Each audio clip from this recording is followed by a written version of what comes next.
보시겠습니다. 에스겔 44장.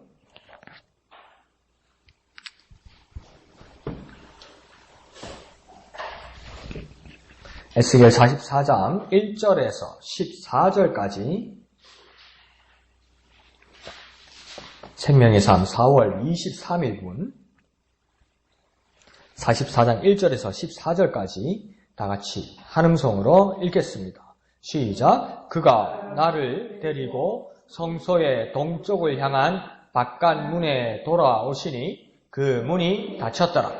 여호와께서 내게 이르시되 이 문은 닫고 다시 열지 못할지니 아무도 그리로 들어오지 못할 것은 이스라엘 하나님 나 여호와가 그리로 들어왔습니다. 그러므로 닫아 둘지니라. 왕은 왕인 까닭에 안길로 이 문 현관으로 들어와서 거기에 앉아서 나 여호와 앞에서 음식을 먹고 그 길로 나갈 것이니라. 그가 또 나를 데리고 북문을 통하여 성전 앞에 이르시기로 내가 보니 여호와의 영광이 여호와의 성전에 가득한지라. 내가 얼굴을 땅에 대고 엎드리니 여호와께서 내게 이르시되 인자야 너는 전심으로 주목하여 내가 내게 말하는 바 여호와의 성전의 모든 규례와 모든 율례를 귀로 듣고 또 성전의 입구와 성소의 출구를 전심으로 주목하고 너는 반역하는 자 곧 이스라엘 족속에게 이르기를 주 여호와께서 이같이 말씀하시기를 이스라엘 족속아 너희의 모든 가증한 일이 족하니라. 너희가 마음과 몸에 할례 받지 아니한 이방인을 데려오고 내 떡과 기름과 피를 드릴 때에 그들로 내 성소 안에 있게 하여 내 성전을 더럽힘으로 너희의 모든 가증한 일 외에 그들이 내 언약을 위반하게 하는 것이 되었으며 너희가 내 성물의 직분을 지키지 아니하고 내 성소에 사람을 두어 너희 직분을 대신 지키게 하였느니라. 주 여호와께서 이같이 말씀하셨느니라. 이스라엘 족속 중에 있는 이방인 중에 마음과 몸에 할례를 받지 아니한 이방인은 내 성소에 들어오지 못하리라. 이스라엘 족속이 그릇 행하여 나를 떠날 때에 레위 사람도 그릇 행하여 그 우상을 따라 나를 멀리 떠났으니 그 죄악을 담당하리라. 그러나 그들이 내 성소에서 수종들어 성전문을 맡을 것이며 성전에서 수종들어 백성의 번제의 희생물과 다른 희생물을 잡아 백성 앞에 서서 수종들게 되리라. 그들이 전에 백성을 위하여 그 우상 앞에서 수종들어 이스라엘 족속이 죄악에 걸려 넘어지게 하였으므로 내가 내 손을 들어 쳐서 그들이 그 죄악을 담당하였느니라. 주 여호와의 말씀이니라. 그들이 내게 가까이 나와 제사장의 직분을 행하지 못하며 또 내 성물 곧 지성물에 가까이 오지 못하리니 그들이 자기의 수치와 그 행한 바 가증한 일을 담당하리라. 그러나 내가 그들을 세워 성전을 지키게 하고 성전의 모든 수종드는 일과 그 가운데서 행하는 모든 일을 맡기리라. 아멘. 자, 오늘 1절의 말씀을 보면 그가 나를 데리고 그가 나를 데리고 어디를 향해 가신다 이렇게 말씀합니다. 우리가 보통 이렇게 이해할 때 그가 여기는 하나님이고 나는 에스겔이라고 그렇게 말씀하기도 합니다. 예, 그렇게 보는 게 조금 좋을 것 같아요. 이 그가 누구인지 선명하게 지금 성경에 나타나지 않는데 44장에도 그가 나오고 43장에도 그가 나오고 또 42장, 41장에도 계속 그라는 대명사가 나와요. 그런데 이걸 찾고 가다 보면 40장 중반쯤 가면 그라는 것이 어떤 사람으로 나와요. 근데 그 사람으로 나오니까 천사가 아닐까, 하나님께서 보낸 천사가 아닐까 그렇게 생각하기도 하는데 그라는 자가 또 천사일 뿐만 아니라 하나님의 사자가 되고 하나님의 모습 그대로 되어서 하나님이 말씀하시는 것처럼 말하기도 해요. 그러니까 이게 천사인지 하나님의 천사들 중에서도 사자로서 하나님의 말씀을 대언하고 하나님의 형상을 가진 자인지 하나님이 직접 말씀하시는 것인지 이게 애매하게 가요. 그런데 오늘 본문의 말씀을 보면 그가 이래놓고 그냥 사람이 아니라 천사가 아니라 뭡니까? 2절, 3절 가면 하나님이 말씀하신 것처럼 나와요. 그러니까 그는 누구입니까? 그 어떤 모습으로 선명하게 나타나지 않더라도 하나님의 모습을 나타내기 위한, 하나님의 메시지를 나타내기 위한 어떤 자를 말하는 겁니다. 그러면 그는 누구로 보면 되는 겁니까? 하나님으로 보면 되는 겁니다. 네. 그래서 그가 나를 데리고 갔다. 곧 하나님이 나 에스겔을 데리고 어디를 향해 가십니다. 근데 그 위치와 방향을 보면 참 1절을 애매하게 써놨어요. 그죠? 성소의 동쪽을 향한 바깥문에 돌아오시는, 이게 뭐냐면요, 동쪽에서 서쪽으로 쑥 들어갔다는 거예요. 동쪽 문이니까 뭡니까? 동쪽 밖에, 문 밖에서 동쪽 안으로 들어갔다는 거예요. 그러니까 모든 성전과 성소의 출입구는 뭐냐면 동쪽에 되어 있습니다. 그래서 동쪽에서 열어서 하나님께서 지금 에스겔과 들어갔다는 겁니다. 다시 쉽게 말해서 성소의 동문으로 통해서 들어가셨다는 겁니다. 그런데 이 하나님이 에스겔과 이곳으로 입장하시면서 그 문이 어떻게 되어버렸냐면 닫혀버렸다, 이렇게 이야기합니다. 하나님이 에스겔과 함께 들어가자 문이 완전히 닫혀버렸다고 이야기합니다. 그러면서 2절에서 하나님께서 공언하시기를 다시 열지 못할 것이고 아무도 들어오지 못할 것이다. 그러니까 내가 이렇게 들어온 이상은 어떤 자가 다시 열 수가 없다는 겁니다. 아무도 다른 자가 들어올 수 없을 거라고 합니다. 그러면 닫혀서 다시 아무도 들어올 수 없도록 그렇게 닫히는 이유가 2절에 나오는데 뭐라고 하냐면 나 여호와가 그리로 곧 동문으로 들어가셨으므로 닫아두는 것이다. 그러니까 여기는 뭡니까? 하나님만 들어가는 문이라는 겁니다. 동쪽의 이 성소의 동쪽의 문은 하나님만 들어가시고 하나님만 출입하는 것이라는 겁니다. 그러면서 이 계속되는 봉쇄 영원히 닫혔고 앞으로 닫힐 겁니다. 왜 닫힙니까? 하나님만 여기 계신다는 겁니다. 하나님만 여기 임재한다는 겁니다. 그 누가 대신해 줄 수도 없고 그 누가 도와줄 수도 없고 그 누구가 하나님의 어떤 부분을 빼버릴 수도 없고 생략해 버릴 수도 없다는 겁니다. 우리의 믿음이라면 오직 하나님만 뿐이지 하나님 외에 하나님 빼고 안 그러면 하나님을 더하여 그런 모습은 없다는 겁니다. 그 사람이 뭡니까? 내가 들어왔으니까 영원히 닫혀버린다. 이 말은 뭡니까? 완전 차단됐다는 말씀이기보다는 나 하나님이 이 성소 안에 출입하여서 이 성소 안에 들어서 온전하게 영원히 계신다. 이 말씀을 하는 것입니다. 그러니까 우리의 예배하는 곳에서 예배를 받으시고 그 자리에 영원히 임재하여 계신 분은 누구입니까? 하나님밖에 없다는 겁니다. 하나님밖에 없다는 겁니다. 자, 그러면서 3절, 반면에 3절을 보면 왕이 나타나죠. 그죠? 왕은 문 현관으로부터 들어온다고 합니다. 그러니까 이 문 현관이 어느 쪽인지 정확하게 나오지 않아요. 근데 그 당시로 가만히 보면 문 현관은 북쪽 아니면 남쪽에 있었습니다. 그러니까 사람들이 들어오고 나올 수 있는 그 출입구. 거기는 문 현관, 그 왕들이 북문이나 남문으로 들어와서 여호와 하나님 앞에서 백성의 대표자로서 제사도 수행하고 그 음식도 먹게 됩니다. 그런데 이 왕은 거기서 먹고 어떻게 됩니까? 다시 나갑니다. 다시 나가요. 나갈 수밖에 없어요. 하나님이 들어오는 곳으로 들어올 수도 없고요. 그러나 백성을 대표해서 제사하고 음식을 거기서 나누어 먹지만은 뭡니까? 다시 나가야 하는 자들입니다. 그러나 하나님은 뭡니까? 한번 들어오시면 나가지 않습니다. 나가지 않으신다는 말은 뭡니까?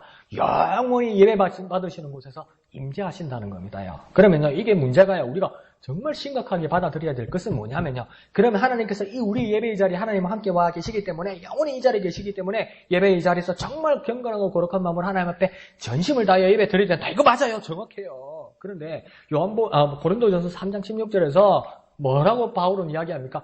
너희 몸이 하나님의 거룩한 성전이 되었다고 이야기해요.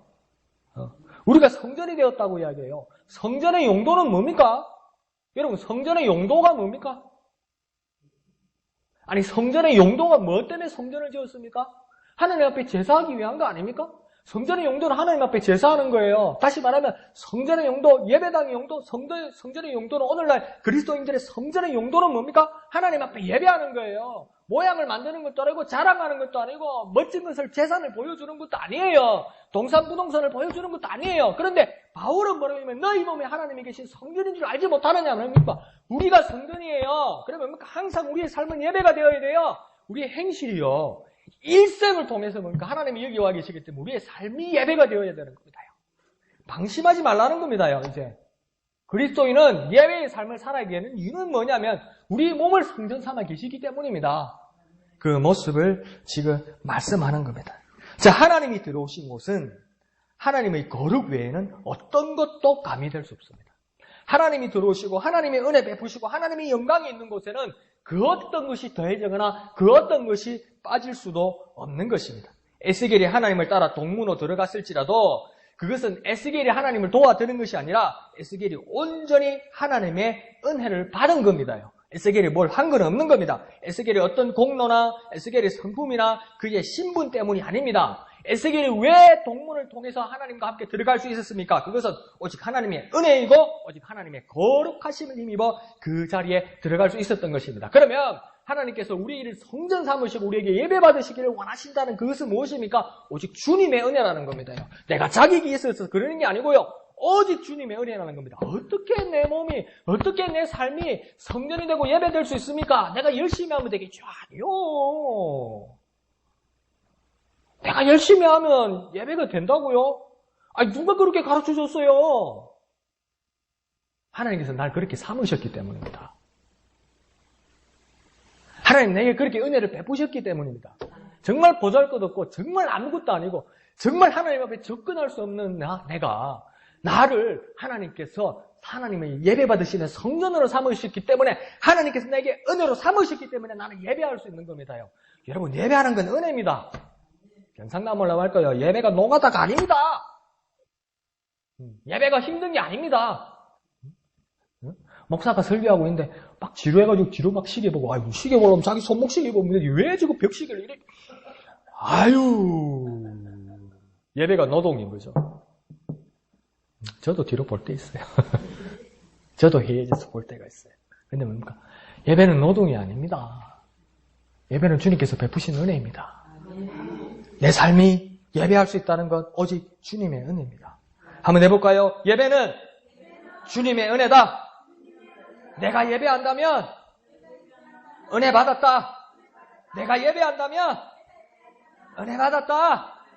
한번 해볼까요? 주님, 내가 주님의 은혜로 예배함을 하나님 내가 깨닫게 하여 주옵소서. 내가 주님의 은혜로 예배하고 있습니다. 내가 주님의 은혜로 예배합니다. 내가 항상 주님의 은혜로 예배합니다. 항상 내가 주님의 은혜로 예배하게 하여 주시옵소서. 주님의 이름을 크게 한번 부르고 다 같이 기도합니다. 주여! 주님 내가 주님의 은혜로 예배합니다. 주님 내가 주님의 은혜로 예배합니다. 주님 내가 주님의 은혜로 예배합니다. 내가 주님의 은혜를 받아 예배함을 내가 주님의 은혜를 받아 예배함을 주님 내가 잊지 않게 하여 주옵소서. 항상 기억하게 하여 주옵소서. 항상 깨닫게 하여 주옵소서. 주님의 은혜입니다. 주님의 은혜입니다. 예배는 주님의 은혜입니다. 예배는 주님의 은혜입니다. 감히 내가 주님 앞에 예배할 수 있는 것 주님의 은혜입니다. 주님의 거룩하심 때문입니다. 주님의 은혜입니다. 예배가 은혜임을 주님 앞에 예배하는 것이 은혜임을 주님 깨닫게 하시고 살아나게 하시고 감동하게 하여 주옵소서. 내가 이 시간 주님께 기도하는 것 주님의 은혜입니다. 내가 이 시간 찬양하는 것 주님의 은혜입니다. 내가 이 시간 말씀을 상고하는 것 주님의 은혜입니다. 모든 것이 주님의 은혜입니다. 모든 것이 주님의 은혜입니다. 주님의 은혜입니다. 주님의 은혜입니다. 254장입니다. 254장 내 주의 보혈은 내 주의 보혈은 정하고 정하다. 내 죄를 정케 하신 주 나로라 하신다.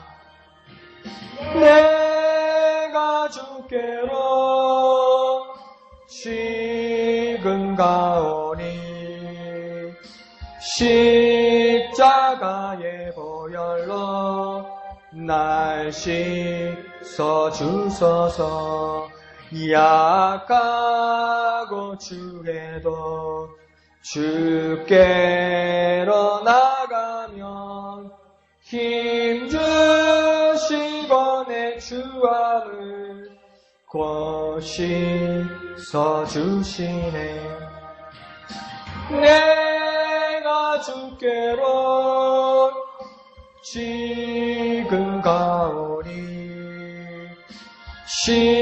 십자가의 보혈로 날 씻어 주소서. 나로라 하심을 온전한 믿음과 또 사랑함과 평안을 다 주려 함이라. 내가 주께로 지금 가오니 십자가의 보혈로 날 씻어 주소서. 큰 죄인 복받아 살 길을 얻었네. 한없이 넓고 큰 은혜 베풀어 주소서. 내가 주께로 지금 가오니 십자가의 보혈로 날 씻어 주소서.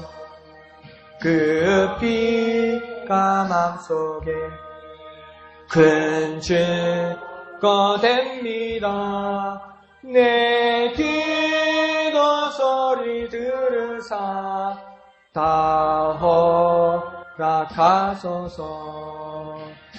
내가 주께로 지금 가오니 십자가의 보혈로 날 씻어 주소서.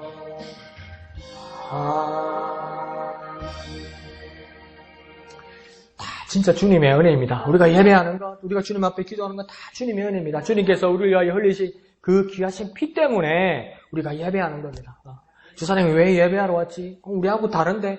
뭐가 다릅니까? 우리하고 행색이 다른데? 우리하고 모양이 다른데? 우리하고 스타일이 다른데? 그것도 문제가 되겠지만 모든 사람을 예배 가운데 하나님께서 받으실 수 있는 유일한 이유는 무엇입니까? 예수의 피 때문입니다. 그분도 저도 여러분도 오직 무엇입니까? 예수의 피 때문에 그렇습니다. 모든 것이 주님의 은혜입니다. 그 주님의 은혜 가운데 예배하고 또 하나님 앞에 상달하는 저와 여러분 되시기를 예수님의 이름으로 축원드립니다. 자, 그러면서 4절에서 하나님께서 이제 북문으로 에스겔을 데리고 들어가십니다.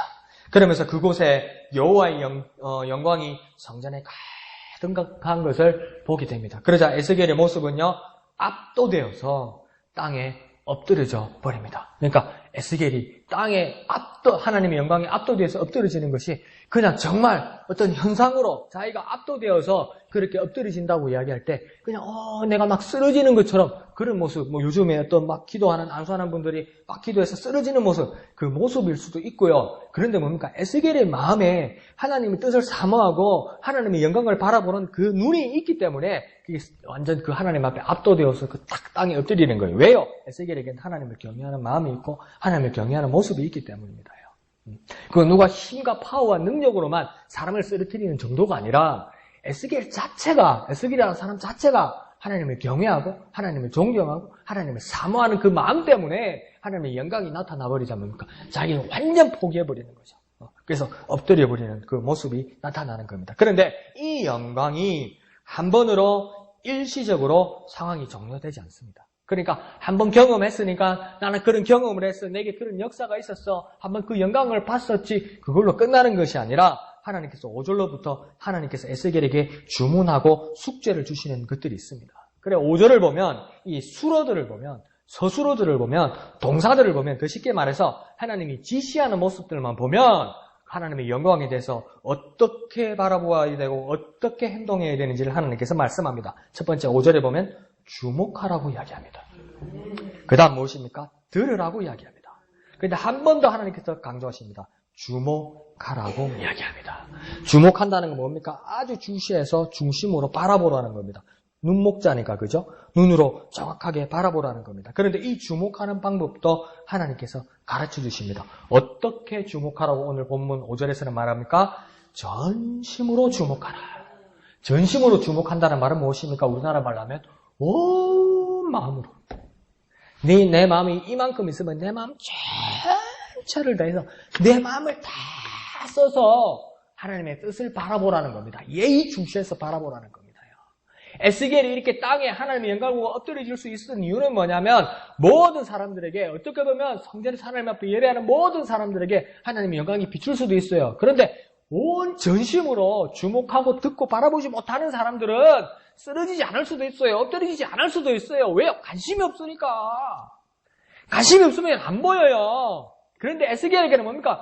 온 마음을 다해서 마음 하나도 남겨놓지 않고 예의주시하여서 하나님의 뜻을 바라보니까 뭡니까? 하나님의 영광이 나타나는 순간 땅에 엎드려져 버리는 것이라고 이야기하는 겁니다. 그러니까 목사가 왜 은혜를 주지 못하지? 이게 예배 분위기는 왜 이렇지? 그렇게 말하는 것, 그것도 문제가 될 수 있지만 우리 자신에게 예배자로서 하나님 앞에 기도하는 자로서 하나님 앞에 찬양하는 자로서 우리의 모습이 주목하여야 되고 들어야 되고 다시 한번 주목해야 되고 그 모습이 전심이 되어야 되고 온 마음을 다해서 주시하고 하나님의 뜻을 주의 깊게 바라보아야만 그 자에게 은혜가 끼친다는 거 아니에요. 그러면 우리에게 뭔가 온 마음을 들이고 관심을 가지고 사모하는 마음으로 하나님의 말씀과 뜻을 살피는 삶이 되어야 합니다. 어떤 사람은 예배자에 나와서 하나님 나 오늘 예배에서 은혜 받으러 왔습니다. 근데 그 다음에 그냥 널브러져 버려요. 은혜 한번 끼쳐봐. 목사님한테 은혜 한번 끼쳐봐. 얼마나 준비해 왔나 보자.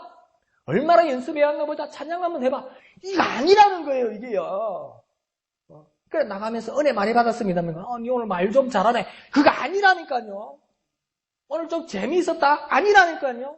오늘 조금 신나더라. 잠이 들어오더라. 그거 아니라니까요. 예배하는 자가 온 마음을 하나님께 드리고 하나님 뜻에 온 관심을 가지고 정말로 사모하는 마음으로 하나님과 말씀을 뜻을 살피고 바라보는 자가 예배하는 자라는 겁니다요. 그러면 내 일생의 삶이 그렇게 해야 된다는 겁니다요. 전심으로 주목하셔야 됩니다, 여러분.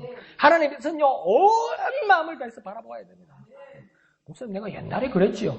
그 지금은 뭐 하냐고요? 옛날에 그랬죠. 옛날에 공설운동장에서 저 그랬죠. 봉사 만나니까 그래 되더라고요. 한 석 달 가더라고요. 그 지금은 뭐 하냐고요?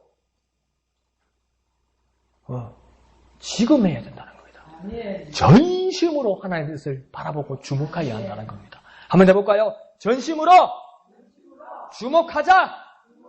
전심으로 주목하자. 그러니까 내 마음을 다해서 내게 이게 마음이면 내 마음을 싹 다 모아서 하나님의 뜻을 막 바라보면 하나님 왜 은혜 안 주시겠어요? 그런 에스겔 같은 사람에게 하나님께서 영광을 보여주시고 그 영광을 바라본 사람은 엎드려져서 하나님 앞에 경배하는 모습으로 나타나는 겁니다. 그러니까 우리가 예배할 때 그렇게 기도해도 되는 거예요. 하나님, 내가 이 시간 예배하러 나왔는데, 내가 기도하러 나왔는데, 내가 찬양하러 나왔는데, 이 시간만은 내가 진심으로 내 온 마음을 다해서 하나님의 뜻을 바라보겠습니다. 하나님의 뜻을 바라보겠습니다. 내게 은혜 끼쳐주옵소서. 이렇게 예배하면요, 그 예배가 얼마나 팽팽하게 나를 이끌겠습니까? 얼마나 팽팽하게 이끌겠습니까? 그걸 한번 해보자고요, 이제부터는. 하나님, 내가 전심으로 하는 뜻을 내가 주목하겠습니다. 제발 집에 가스 켜놨나 꺼놨나 그런 거 하지 말고, 집에 가면 오늘 몇 번 틀면 뭐 하는데 그런 거 하지 말고 이 시간만은 전심으로 하나님 앞에 예배하는 저와 여러분 되시기를 부탁드립니다. 한번 해볼까요? 전심으로 주목하자. 전심으로 주목하자. 그래서 하나님 앞에 예배를 상달하는 저와 여러분 되시기를 부탁드립니다. 자, 이렇게 온 마음으로 주목하여 살피면 무엇을 발견하게 된다는 겁니다요. 오늘 에스겔서를 통해서 말하는 것. 6절에서는 어떤 말씀을 하시냐면 이스라엘 족속의 가증한 일을 발견하게 된다. 다시 7절에서도 뭐라고 하냐면 너희 곧 이스라엘의 모든 가증한 일을 보게 될 것이다. 아니요, 하나님 앞에 은혜를 구해서 전심으로 주목했는데 왜 가증한 일을 발견하게 되는 겁니까, 목사님? 그런데 6절과 7절은 그렇게 두 번이나 반복해서 말씀하십니다. 한번 생각해 볼까요?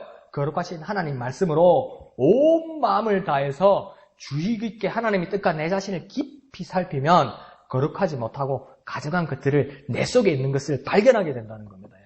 내 속에 있는 죄를 발견하게 된다는 겁니다요. 거룩하신 하나님 앞에 내가 주목하여 바라보면 내가 감히 하나님 앞에 나아갈 수 없는 자라는 것을 발견하게 된다는 겁니다요.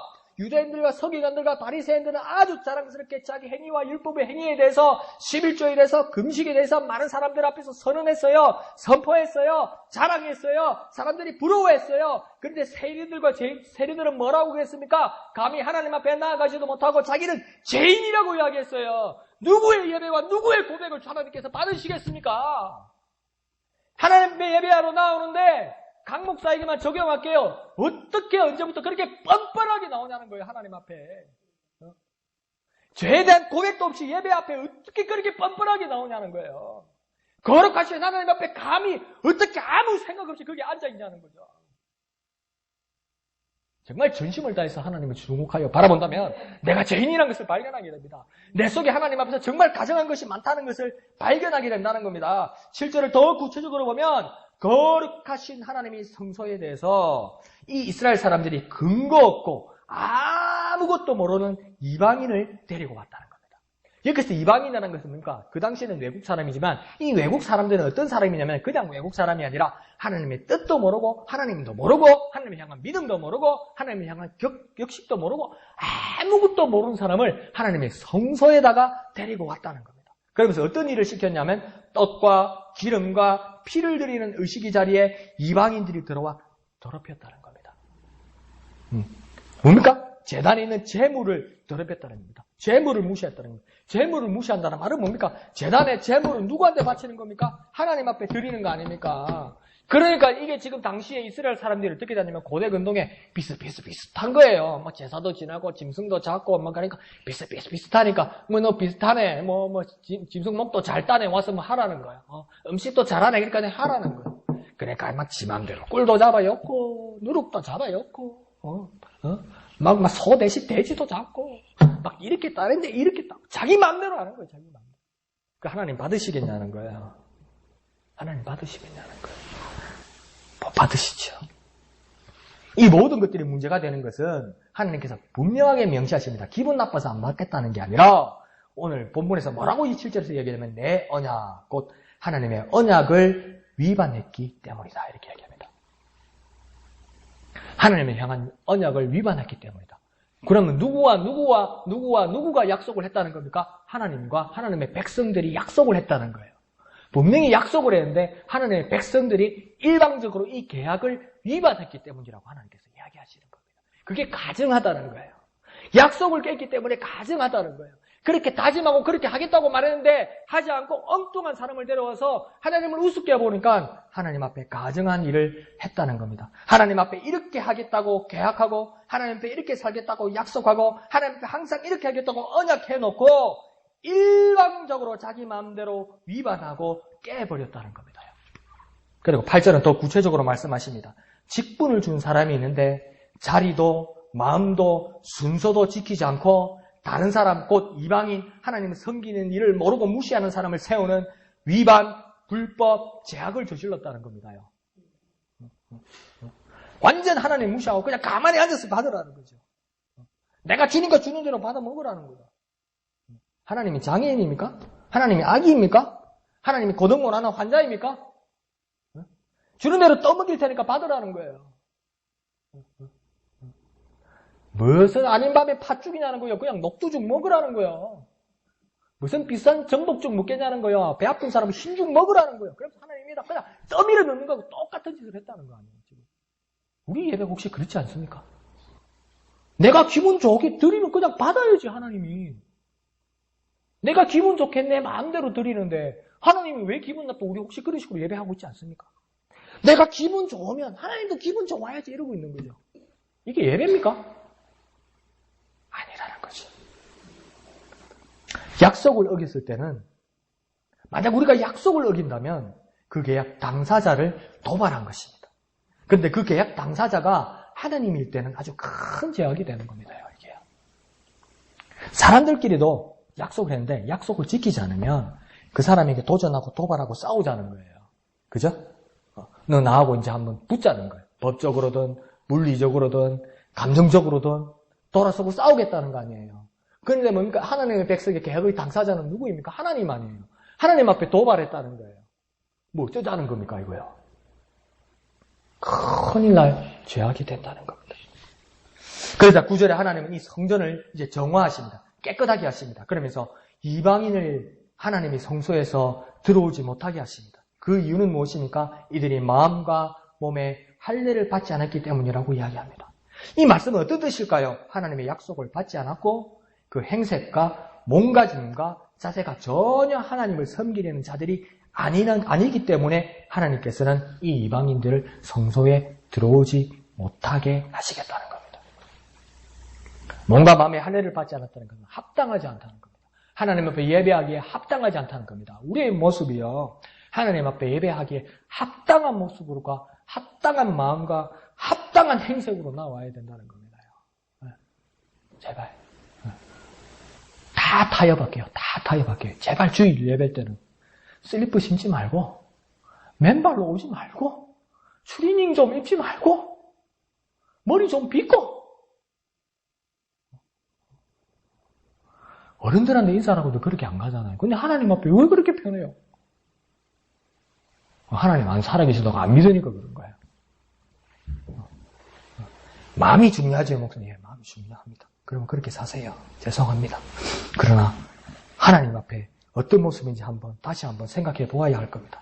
하나님께 예배하려는 자는 첫 번째, 하나님의 약속을 붙들고 오십시오. 하나님 앞에 예배하기를 원하는 사람은 하나님의 약속을 붙들고 오십시오. 그리고 두 번째는 하나님께 예배하러 나오는 자는 하나님을 사모하는 마음을 가지고 오십시오. 하나님의 약속을 붙들고 오시고 하나님을 그 사모하는 마음을 가지고 오십시오. 그것이 예배에 합당한 자의 모습입니다. 만약 그러하지 않다면 하나님은 그 예배를 받지도 않으시고 이방인같이 여긴다고 말하는 겁니다. 이방인들이 문제가 되는 이유가 무엇입니까? 하나님의 약속도 모르고 하나님을 사모하는 마음도 없습니다.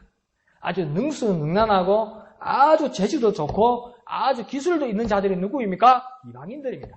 누구보다도 더 잘 만들 수도 있고 누구보다 모양도 더 좋게 할 수 있고 우리 오늘날 교회 예배로 말하면 누구보다 연주도 더 잘할 수 있고 누구보다 노래도 더 잘할 수 있고 누구보다 말도 더 잘할 수 있고 누구보다도 더 깨끗하게 누구보다 더 비싼 옷을 가지고 이 예배의 자리에 앉을 수도 있습니다. 그러나 하나님의 약속이 그에게 없다면 하나님을 사모하는 마음이 없다면 하나님은 그 예배를 받지 않으십니다. 그런데 우리 그리스도인들이 하나님 앞에 예배하러 나면서 그들의 모습을 흉내내고 있다면 이거 비참한 거예요. 이거 정말 비참한 거예요.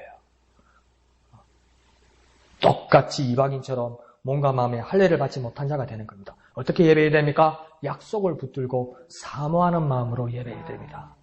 우리 옛날에 그랬는데요, 목사님. 그래, 지금 왜 그러냐고, 그러냐. 옛날엔 그런데 지금 왜 그러냐고요, 도대체. 그 저한테 하는 소리입니다. 우리 어머니 옛날에 그런데 지금 너 도대체 왜 그러니? 하나님이 저에게 하시는 말씀입니다. 한번 다 같이 봅시다. 약속을 붙들고 사모하는 마음으로 예배하자. 약속을 붙들고 사모하는 마음으로 예배하자. 여러분도 매한가지죠. 여러분도 만약에 지금 세대에 태어났고 지금 세대처럼 뭐 장비가 그 기기가 있으면 우리 할머니들도 우리 어머니들도 똑같이 연애했을 거예요. 그때도 휴대폰이 있으면 똑같이 그렇게 연애했을 거예요. 지금 젊은 애들요 커플 요금제 이런 거 해가지고요 전화기를 가지고 밤새도록 전화합니다. 밤새도록. 근데 나중에 보면요 이 귀에다가 전화기를 못 댑니다. 뜨끈뜨끈 해가지고 얼마나 오래 전화를 했는지. 네? 얼마나 오래 전화했는지. 이거 전화해가지고 다리미를 써도 될 정도로 뜨끈뜨끈 할 정도로 전화를 합니다. 근데 여러분이 그 젊었을 때 전화기 있으면 여러분도 똑같이 그렇게 할 거예요. 요즘 젊은 것들 그렇게 말씀하실 필요 없어요. 그것도 전화기가 없으니까 그러는 거지. 있으면 똑같이 하지. 연애하라 그러면 똑같이 연애하면서 그렇게 하지. 그러면서 걔들 피곤한 줄 몰라요. 왜요? 사랑하니까. 나쁘다는 뜻이 아니에요. 사랑하니까. 그러면 우리 예배도요. 하나님을 사랑하는 마음이 그렇게 있어야 된다는 겁니다. 일주일에 한 번, 목사님, 365일 중에 일주일에 한 번, 52번에다가 수요일, 금요일, 어떤 사람은 주일, 그게 됩니까? 연애하는 사람은 그렇게 한다니까요. 연애하는 사람은 한다니까요. 그냥 전기다 꽂아놓고 한다니까요, 그냥. 배터리 다를까 봐서. 우리에게 그런 사모하는 마음이 있어야 될 겁니다. 그 약속을 붙들고. 내가 전하면 사랑하는 우리 자기가 분명히 전화를 받을 거야. 사랑을 의심합니다. 연애하는 사람은. 전화 신호음이 띠 5번 울리면, 아, 내 사랑이 식었다 이런다고, 걔들. 띠 할 때 바로 받아야 된다. 사모하는 마음이 있으니까. 순간에 받아요. 우리가 하나님 앞에 예배한다면 그렇게 사모하는 마음이 있어야 되고. 그렇게 어렵다가 통화해도, 전화기가 뜨겁도록 통화해도, 정말 그 변하지 않는 마음, 정말 사모하는 마음, 정말 그 사람이 내 전화를 받을 것이라는 그 약속, 믿음, 그리고 사모하는 마음이 있는 것처럼 우리도 하나님 앞에 예배하러 나올 때 약속을 붙들고 사모한 마음으로 예배하는 저와 여러분 되시기를 부탁드립니다. 한번 해볼까요? 약속을 붙들고 사모하는 마음으로 예배하자. 약속을 붙들고 사모하는 마음으로 예배하자. 그렇게 하나님 앞에 예배하는 자일 때 세상 사람들과 정말 다른 참 예배자가 될 줄로 믿습니다. 이방인들과 다른 참 예배자가 될 줄로 믿습니다. 자, 10절은 이스라엘 족속도 레위 사람들도 하나님 뭐라고 한탄하시냐면 다 나를 떠났다, 하나님을 떠났다고 하나님께서 지적하시고 한탄하십니다. 왜 이들이 레위 사람들이 이스라엘 족속들이 하나님을 떠났다고 한탄하고 계시냐면 이는 그들이 그릇 행하였기 때문이다. 이렇게 얘기합니다. 무엇 때문에 그릇 행했습니까? 구체적으로 나오죠. 우상을 따랐기 때문이라고 이야기합니다. 우상을 따라갔으니까 누굴 떠난 겁니까? 하나님을 떠난 겁니다요. 우상을 따라가면요 하나님을 떠나게 돼 있는 거예요. 우상을 신으로 보고 우상을 자기 하나님으로 보기 때문에 참 여호와 하나님을 떠나게 되는 겁니다요. 저와 여러분에게 우상이 무엇입니까? 가족 아닙니까? 혹시 TV 아닙니까? 이야기하는 거 아닙니까? 노는 거 아닙니까? 사람 만나는 거 아닙니까? 내가 취미를 넘어서서 지나치게 즐기는 것들 아닙니까? 내가 좋아하는 음식들 아닙니까? 기호식품들 아닙니까? 그거요. 그게 이방의 우상들이에요. 그게 투자하고, 그게 마음 쓰고, 그게 시간 쓰는 동안 하나님이 그 자리에 있습니까? 없지요. 너무 기분 좋아 보세요. 하나님 있어요? 없어요. 휴대폰도 새 거 하나 사보세요.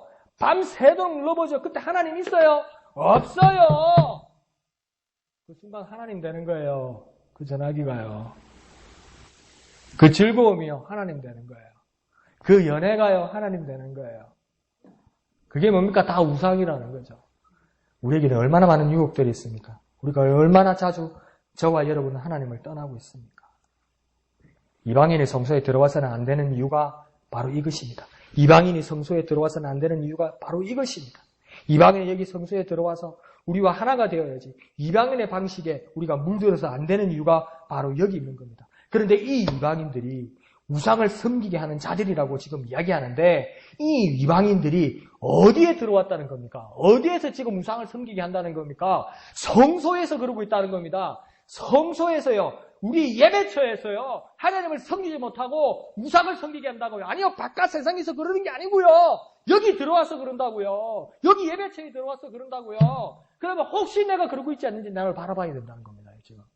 세상 사람들만 여기 우리 예배처에 들어와서 우상 섬기게 하는 것도 있는데 내가 이 분위기 속에서 하나님 섬기는 것과 하나님의 관심 가지는 것 외에 다른 것에 관심 가지게 이야기하고 다른 것에 관심 가지게 자랑하고 다른 것에 관심 가지게 보여주고 그거 다 이방인들이 하는 거 아닙니까? 하나님 앞에 예배하러 나와서 여러분 지금 이 시간 오늘 교회에 나와서 말씀하신 것 중에 믿음의 말을 더 말씀 많이 하셨습니까? 세상 이야기를 더 많이 하셨습니까? 가정의 이야기를 많이 하셨습니까? 사회의 이야기를 많이 하셨습니까? 정직하게 얘기해 보세요. 냉정하게 저와 여러분이 평가하면요. 자유로울 수가 없어요. 근데 그걸 방심하기 시작하면요. 이방인들이 섬기는 방식을 하는 겁니다. 교회에 왔는데 우리 모두가 교회에 왔는데 예배로 온다고 왔는데 성경책을 들고 가방을 들고 처음에는 좋은 마음으로 왔는데 앉아서 하는 것이 온통 세상 얘기, 온통 자기 주변 이야기, 가족 자랑, 동네 자랑, 남 험담, 근거 없는 헛소문, 남에 대한 부러움과 시기 이거 말고 없다면 똑같은 거 아닙니까? 오늘 경고받는 거하고 똑같은 거 아닙니까? 10절 하반절은 뭐라고 얘기합니까? 그건 하나님을 멀리 떠난 것이고 그 죄악을 담당하게 될 것이라고 강력하게 경고하고 있습니다. 우리는 어떻게 해야 되겠습니까? 앞으로 잘해야지요, 목사님. 내가 혼달라고 말하는 게 아니에요. 내가 그러니까 말씀드리는 거예요. 그럼 우리는 어떻게 해야 되겠습니까? 잘못했습니다. 하나님 한 번만 봐주세요. 그것도 맞아요. 근데 더 본문을 따라서 한번 해보자고요. 우상을 몰아내고 예배해야 되는 겁니다, 여러분. 내게 있는 우상을 몰아내고 예배해야 되는 겁니다. 하나님 용서해 주세요. 앞으로 잘할게요. 그게 맞는데. 그러니까 당신 나쁜 사람이야. 내가 그 말을 하려고 하는 거 아니에요. 우경이 너는 나쁜 사람이야. 그럼 제가 결혼해서 이게 어떻게 써 있겠어요? 내가 저와 여러분이 결단해야 되는 건 뭐냐면요. 우상을 몰아내고 예배해야 되는 겁니다요. 예배하러 왔으면요. 내게 있는 우상을 몰아내고 예배해야 되는 겁니다요. 한번 해볼까요? 우상을 몰아내고 예배하자. 우상을 몰아내고 예배하자. 그런데요. 이게 우리가 습관이 되어 있어요. 우리가 습관이 되어 있어요. 저와 여러분의 습관이 되어 있어요. 습관이 되어 있어요. 그 습관을 이겨내야 되는 거죠. 습관을 이겨내야 되는 거죠. 어떨 때는 목사가 기다리죠. 습관을 몰아내야 되는 거예요. 습관을. 우리 이렇게 삶으로 익숙해져 있는 습관들을 몰아내는 거예요. 그래야 하나님 앞에 참 예배할 수 있는 자가 되는 겁니다. 한번 해볼까요? 우상을 몰아내고 예배하자. 우상을 몰아내고 예배하자. 이 시간 기도하겠습니다. 주님, 우상을 몰아내고 우리에게 있는 우상을 몰아내고 예배하는 자 되게 하여 주옵소서. 참 예배자 되게 하여 주시옵소서. 주님에는 크게 한번 부르고 다 같이 기도합니다. 주여! 주여, 우상을 몰아내고 예배하게 하여 주옵소서. 우상을 몰아내고 내게 있는 우상을 몰아내고 예배하게 하여 주옵소서. 예배하게 하여 주옵소서. 내게 있는 우상을 몰아내고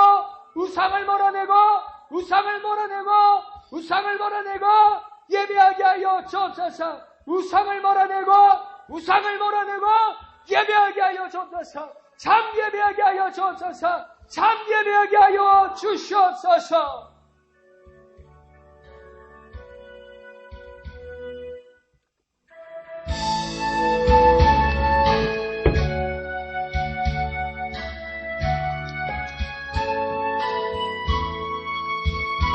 찬양하라 내 영혼아, 찬양하라 내 영혼아, 찬양하라 내 영혼아.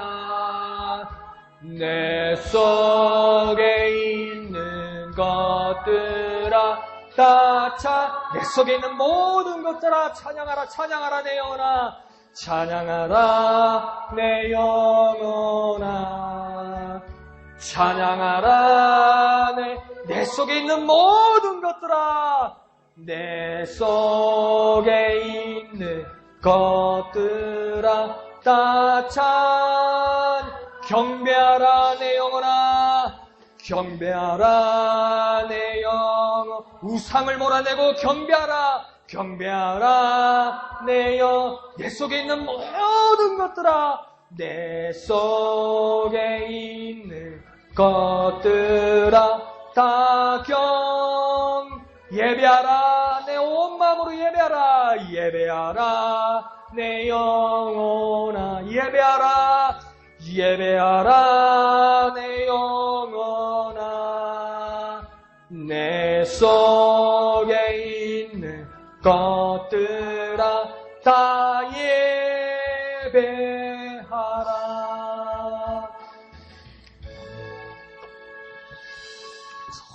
온 마음을 다해서 예배할 수 있도록, 저와 여러분이 온 마음을 다해서 예배할 수 있도록 그렇게 놀라운 은혜로 변하는 저와 여러분 되시기를 축원드립니다. 자, 11절로 이제 제사장의 직무가 격화되게 됩니다.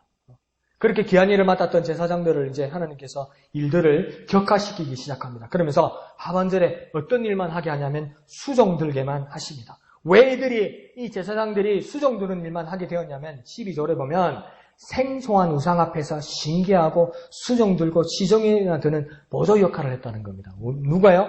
이방인들이 주 제사장이 되고요. 하나님의 제사장이 그것을 옆에서 시종 들면서 신기하고 좋아하고 멋져하더라는 겁니다요. 이방인들이 하는 게 더 멋있는데? 우리가 말하면 예배하는데 보니까 세상 가수가 노래 부르고 세상 가수가 유명한 가수가 맨날 유행가 부르고 대중가요 부르다가 한 번씩 교회에 와서 찬송가 부르면 은혜 되더라 이게 사잖아요. 밤새 술 먹고요. 그 와가지고 주일 아침에 겨우 와가지고 노래 부르는 사람이 천지요. 천정부지요.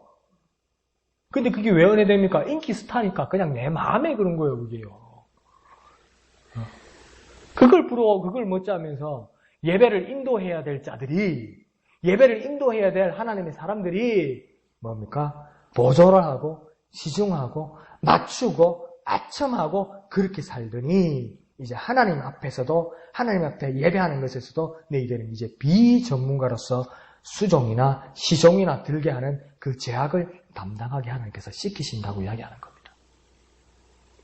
내가 평생 보조하고, 네가 평생 하나님 앞에 진심으로 다해서 예배하지 않겠다면 여전히 뒤편으로 하나님께서 밀어두시겠다고 말씀하시는 거죠. 그러면서 13절은 또 어떤 말씀을 하냐면 성물 중에서도 지성물, 이 지성물은 지극히 거룩한 재물을 접근도 못하게 한다는 겁니다. 지성물, 지극히 거룩한 재물을 왜 이전의 제사장들이 접근하지 못하냐면 너는 거룩하지 못하기 때문에. 이 말은 뭡니까? 하나님 앞에 진심으로 나오지 못했기 때문에. 진심이신 하나님, 거룩하신 하나님 앞에 이 재물을 만질 수도 없게 하겠다는 겁니다. 이 얼마나 수치스럽고 이 얼마나 부끄러운 일입니까? 그런 일이 우리에게 있어서는 절대 아니 될 것입니다. 예배에 참석하지만 방관자가 되고 오랜만에 예배 와서 어색하고 구경꾼이 된다고 하면 이거 얼마나 수치고 가증한 일이고 죄악과 같은 것입니까? 예배를 구경하는 것은 여러분 정말 저주입니다. 우리 다 같이 예배합시다. 우리 다 같이 나와서 찬양합시다. 우리 다 같이 나와서 무엇을 합시다. 하세요. 이거 제가 어떻게 하세요. 구경하겠다는 거 아닙니까? 근데 오늘 본문에서는 예배를 구경하기 시작하면 그건 저주라는 겁니다. 내 형편에, 내 건강에, 내 나이에, 뭘 하겠습니까? 그냥 하세요. 당신들이나 하세요. 너나 하세요. 이거 뭡니까? 그렇게 디켓이 앉아있는 거 뭡니까? 그거 저주라는 겁니다요.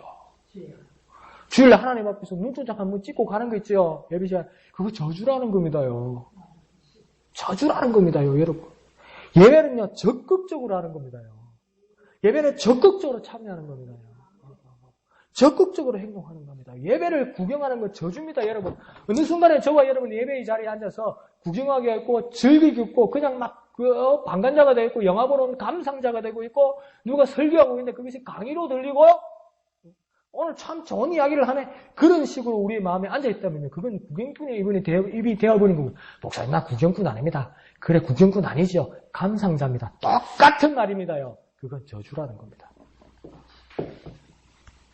내가 예배의 순서에 어떤 할 일이 있을 때 적극 주저하지 않고 나서서 하는 것. 그것이 참 예배자의 모습입니다. 더 쉽게 말해볼까요? 구경만 하는 예배는 저주입니다. 저와 여러분에게 경각심으로, 저와 여러분에게 경고합시다. 구경만 하는 예배는 저주입니다. 분명하게 말씀드립니다. 구경만 하는 예배는 저주입니다. 구경은요, 세상 사람도 나와서 할 수 있습니다. 구경은요, 세상 사람도 나와서 할 수 있어요. 그래서 어떤 데는 그런다고 그러잖아요. 총노원주일 되면요, 돈 있는 데는, 또 돈 있는 사람은, 얼마 일당을 줄게 와서 앉아있으라고 그런다잖아요. 그러다가 은혜 받으면 뭐 구원받을 거, 그것도 틀린 말은 아닌데. 그건 예배자가 아니고 구경꾼이죠. 그러니까 구경꾼은 우리 목영교회 예배처에도 구경꾼은 얼마든지 만들 수 있어요. 구경꾼은 얼마든지 데리고 올 수 있어요. 예배는 구경이 아니라고요. 예배는 구경이 아니라고요.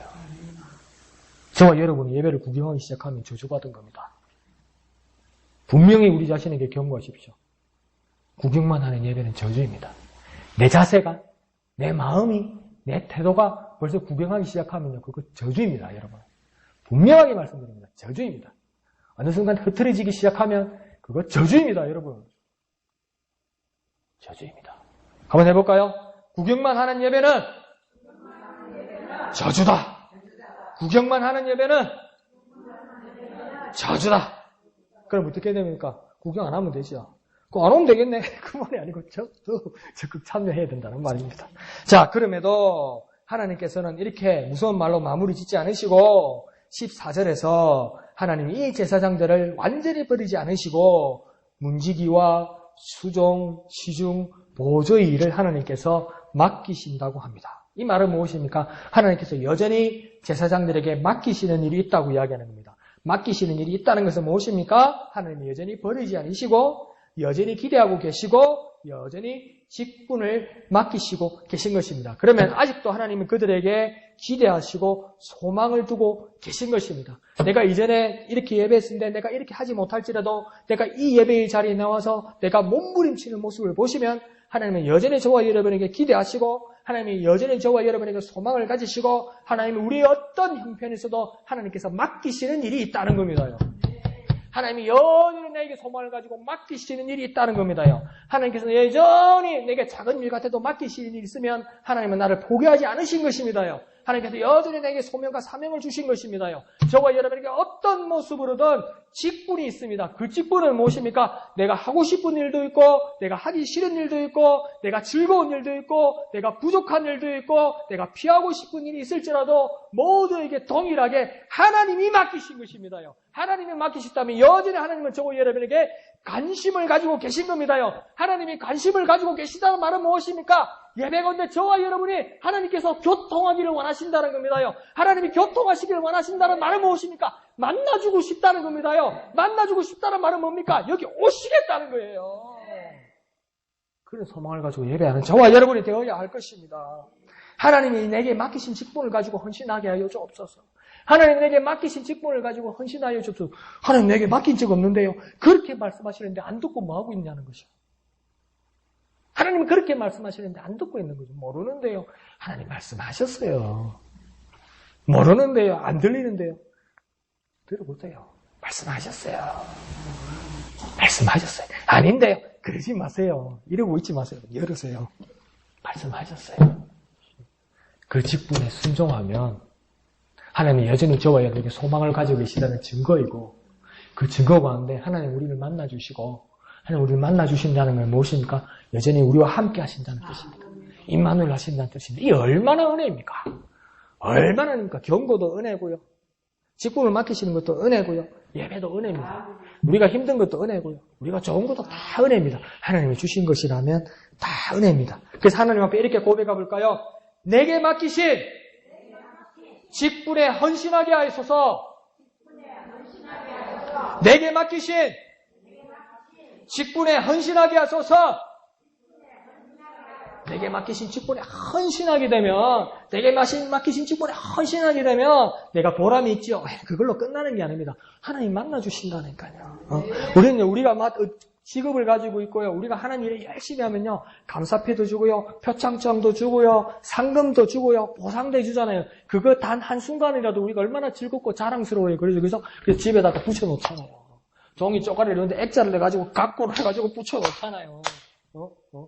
그 단 한 번인데 어디 갑옷처럼 하잖아요. 전당포에 팔아도 10원도 안 주는데 온 집안의 자랑거리처럼 그 별가인데 개근상 뭐 진보상 이런 거 붙여놓잖아요. 그거 몇 번 되지도 않는데 아이고 태어나서 반장 부반장 안 해본 사람 어디 있겠어요 대한민국에. 근데 그거 다 붙여놨잖아요. 그 한순간인데도. 근데 우리가 예배를 하면 그 보상이 뭐냐면 하나님이 함께 하신다는 거라니까. 아니, 그보다 더 큰 게 어딨어요. 그보다 더 큰 자랑거리가 어딨어요. 그보다 더 큰 은혜가 어딨어요. 네? 그럼 내게 맡기신 직분을 가지고 헌신하셔야 됩니다. 그럼 하나님 만나주십니다. 한 번 더 해볼까요? 내게 맡기신 직분에 헌신하게 하소서. 내게 맡기신 직분에 헌신하게 하소서. 주님의 이름 크게 한번 부르고 다 같이 기도합니다. 주여! 주님 내게 맡기신 직분에 헌신하게 하소서. 주님 내게 맡기신 직분에 헌신하게 하소서. 내게 맡기신 직분 헌신하여서 주님을 만나고 주님의 임재를 경험하는 우리가 되게 하여 주옵소서. 내게 맡기신 직분에 헌신하게 하여 주옵소서. 내게 맡기신 직분에 주님 헌신하여서 주님 만나게 하여 주옵소서. 주님 만나게 하여 주옵소서. 내게 맡기신 직분에 헌신하여서 주님 만나게 하여 주시옵소서. 주님 만나게 하여 주시옵소서.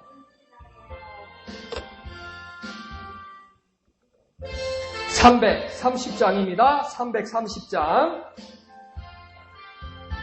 어둠 밤 시대리니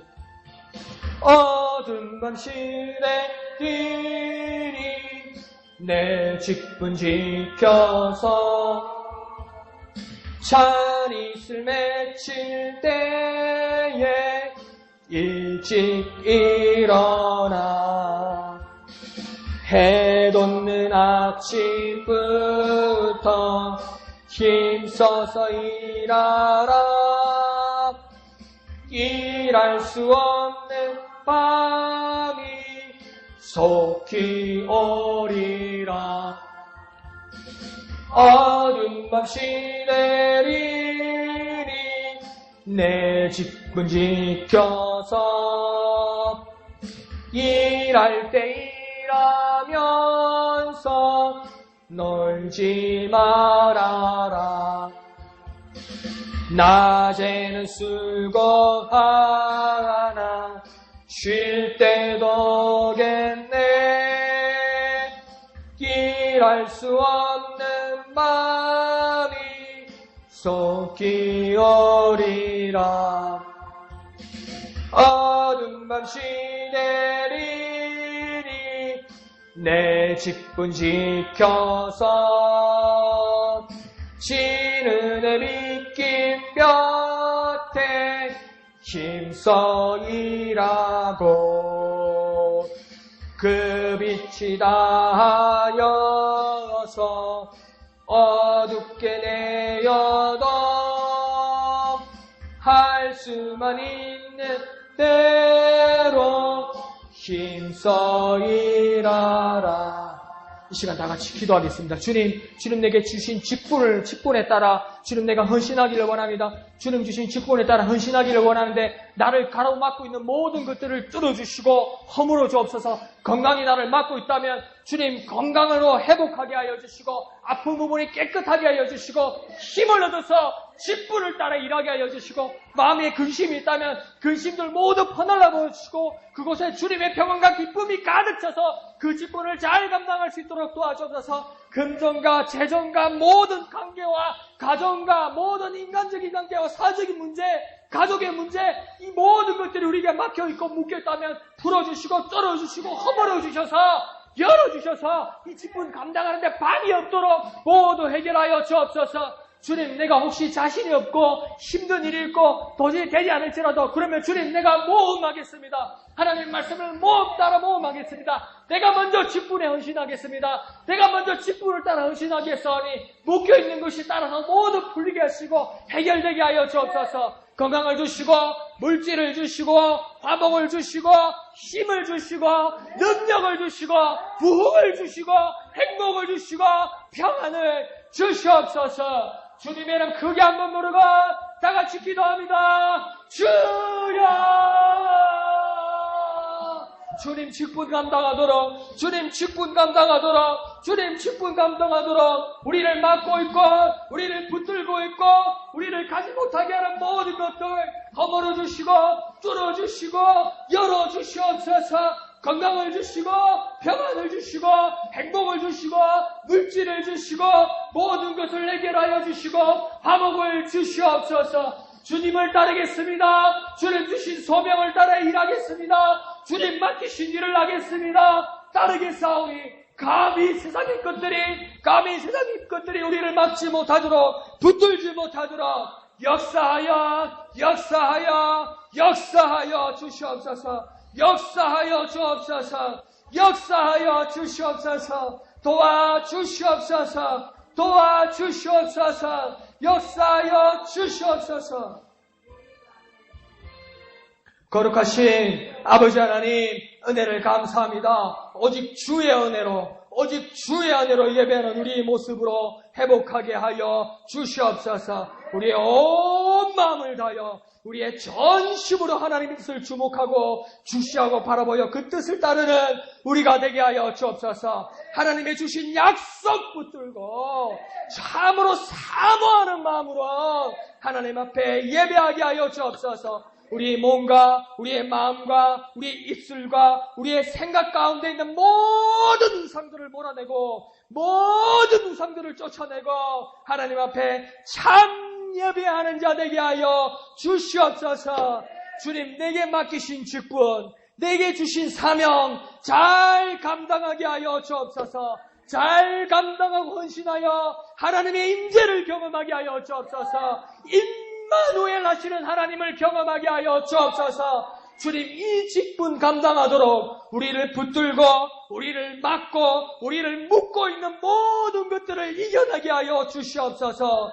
건강을 허락하여 주시고 물질을 주시고 화목을 주시고 모든 관계를 열어주시고 부흥을 허락하여 주옵소서. 주님 앞에 헌신하는 직분을 위하여 사용하겠사오니 주여 열어주시고 풀어주시고 허물어주시고 뚫어주시옵소서. 모든 일이 주님 앞에 영광이 되게 하여 주시옵소서. 모든 것을 감사드리며 거룩하신 예수님의 이름으로 간절히 기도하옵나이다. 아멘. 하늘에 계신 우리 아버지, 아버지의 이름을 거룩하게 하시며 아버지의 나라가 오게 하시며 아버지의 뜻이 하늘에서와 같이 땅에서도 이루어지게 하소서. 오늘 우리에게 일용할 양식을 주시고 우리가 우리에게 잘못한 사람을 용서하여 준 것 같이 우리 죄를 용서하여 주시고 우리를 시험에 빠지지 않게 하시고 악에서 구하소서. 나라와 권능과 영광이 영원히 아버지의 것입니다. 아멘. 주님 감사합니다. 주님 감사합니다. 주님 감사합니다. 내게 맡기신 직분 잘 감당할 수 있도록 내게 맡기신 직분 잘 감당할 수 있도록 내게 맡기신 직분 잘 감당할 수 있도록 주여 역사하여 주시옵소서. 주님, 내게 맡기신 직분 잘 감당할 수 있도록 주님, 여전히 나에게 소망을 가지시고 나를 기대하고 계신데 주님, 나를 포기하지 않고 계신데 그 주님의